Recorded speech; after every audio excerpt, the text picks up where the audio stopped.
Hey, what's up? It's DC, and today's guest is David Archuleta. The singer-songwriter stops by to talk about his new Christmas album, Winter in the Air. He also talks about the release of his Spanish EP, Navidad. But before we start, this podcast is brought to you by TuneIn. TuneIn brings together all the live sports, news, music, and podcasts that we both love. Original, live, and on-demand content, all in one place. Now here's our special guest, David Archuleta.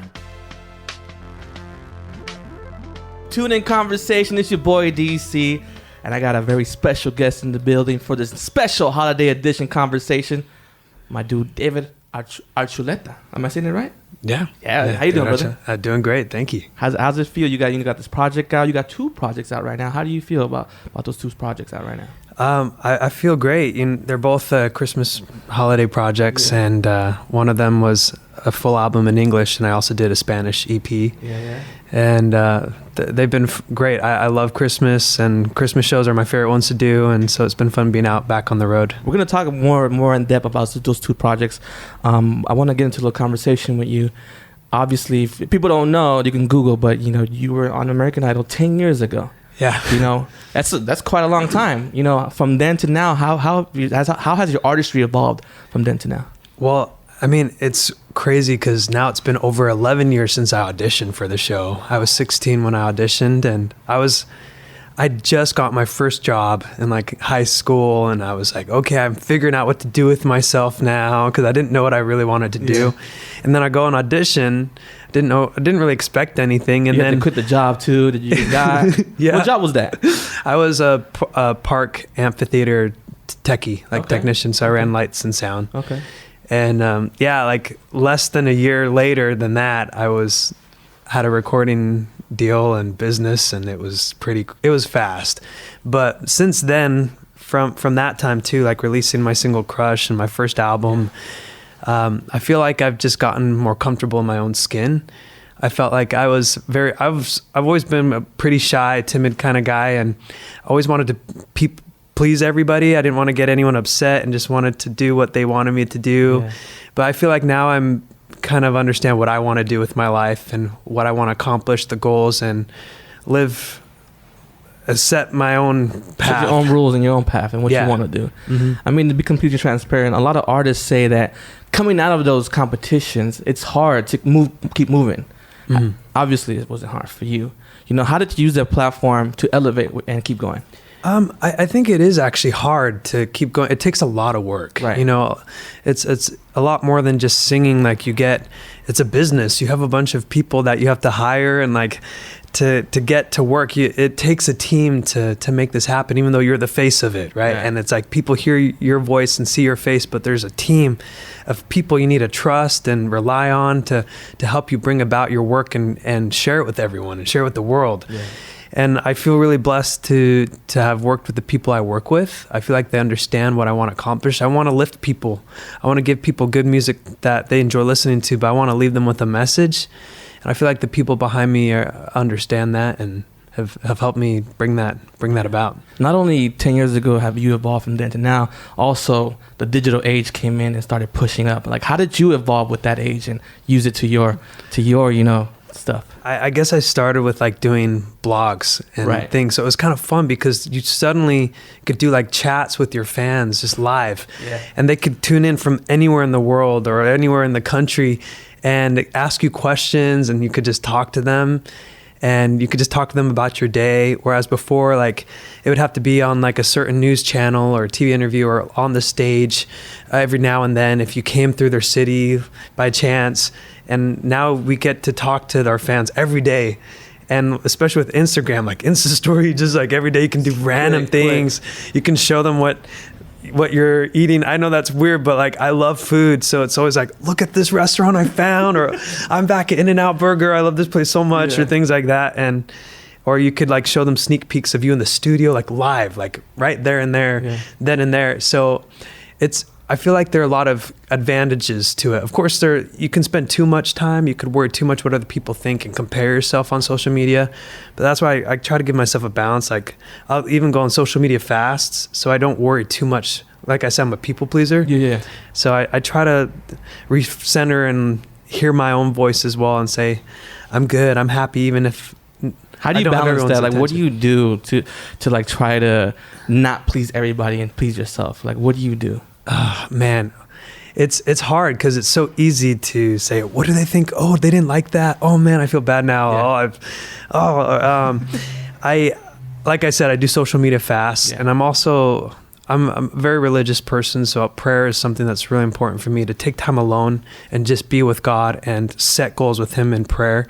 I feel like that helps me refocus again and say, okay, I know who I am. I don't need other people to define me and try to be something just to impress people. I can be centered in myself and remember to impress God first and foremost. Correct. Find that energy in between you and him. That's it. Yeah. All right, let's jump into the music, man. Like I said, you have 2 Christmas projects out right now.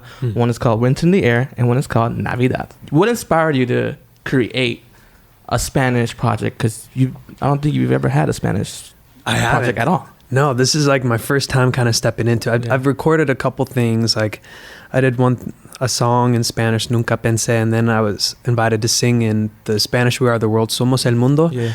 But that was it. So my mom is from Honduras, so she's been waiting for me to do something in Spanish. And I think, I was born in Miami, but then I grew up in Utah, so I didn't know a ton of... Right. Yeah. I had some of this like Spanish language, but not all of it. And then I took a break from music in 2012 for 2 years, and I was a missionary in South America, in Chile. Okay. And that's where I really learned Spanish. And so I came back, and like my relatives, like my grandpa, he was like a book on the shelf that I just saw that was always there, but I never knew what was inside because he only spoke Spanish, no English. Yeah. And when I came back, I got to talk to him and like hear his stories about my mom and like his work as a news reporter in Honduras. And it was just so nice to connect with people. I'm like, man, I have to connect with my family and just with my Latin roots as well. Right. So this was kind of the door to open that. Okay. Out of the 2 projects, which one is the most favorite for you? Man, well, I love both of them. I wish I had time to do like a more full Spanish project for Christmas, but I didn't. But I like both of them for different reasons. For me, it's kind of like it's all one in my head because it's all Christmas. Yeah. So you said it was the key to open, a door. Are we gonna expect more Spanish songs from you right now? Or in 2019? I've been writing in Spanish. Okay. So I guess I'm just like, well, when do I release this stuff? When do I keep digging? So you have some songs in the tank, in the bank, Yeah. In Spanish. Yeah. Could you give me a little teaser and then? A little. No? Well, I don't know. I want to jump. It's fine. Licensing, but. But we will see more music from Spanish from you. That's my goal. That's one of my dreams I've always wanted to do a Spanish project. I'm hoping the next year, if not at least the next year or 2, that's my goal. What's your opinion on what's going on with the Latin culture? I feel like Latin culture now is the new pop culture.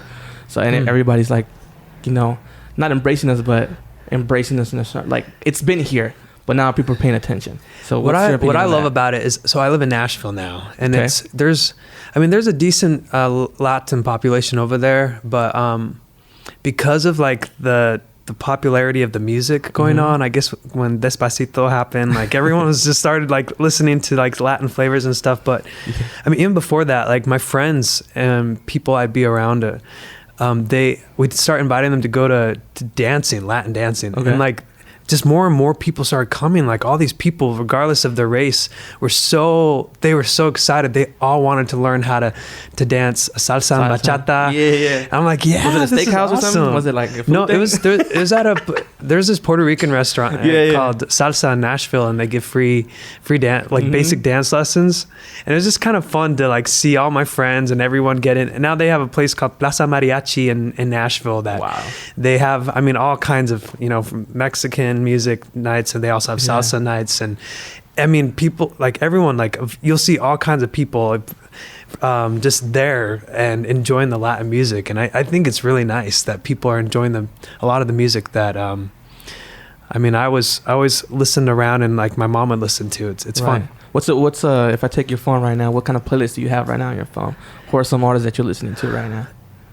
Well, see, I listen to it don't have to be Latin. It can just be everything. I listen to a lot of I listened to this gospel artist a lot. Okay. His name's Jonathan McReynolds. Okay. Oh, he's so good. I mean, his music's so good. Like he'll do like Europe music festivals and stuff.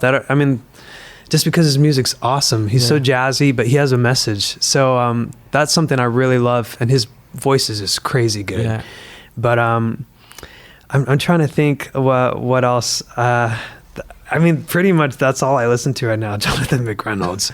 Jonathan McReynolds. I didn't know about him. Now you put me on, and you probably put a lot of people on. To listen to him. I gotta check it out. Oh, he's awesome. Like his songs. I mean, I was jamming to his song "Smile" before my show this week in LA, and it gets you in that mood, get you in that good vibe, right? Yeah, you have to check out Cycles. It's just you have to listen. His voice is crazy good. Could you do that again? How was that again? Oh, that was his song, Cycles. Jonathan.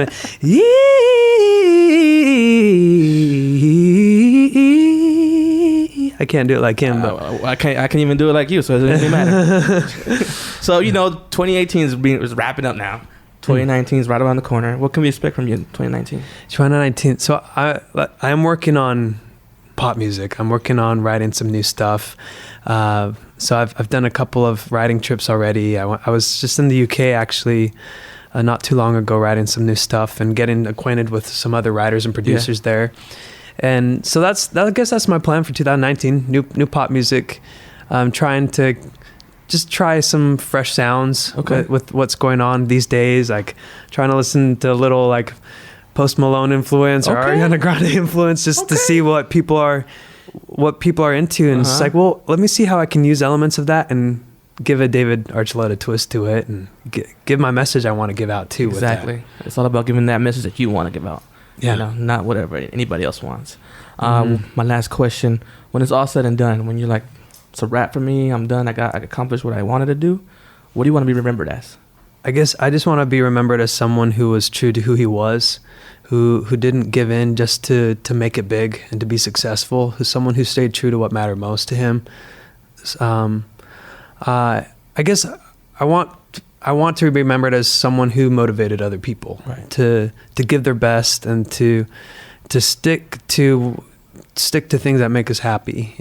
Sometimes people say, well, you need to be rich, you need to be known by a lot of people, you need to be popular, you need to look good in all your pictures to be happy and to be remembered, because you need to be seen to be remembered, right? But I don't know, I guess I went through that, especially like when I first started 10 years ago with American Idol, and I didn't feel that. I was like, this is what everyone's telling me to be happy, and it's not what's making me happy. Right. So I feel like just helping people enjoy, listen to good music, but help them also become good people. That's a long explanation. That's a good explanation, man. Man, that's positive. No, thank Great you. vibes, energy. If you've loved what you just heard and want to hear lots more, search Conversations exclusively on the TuneIn app.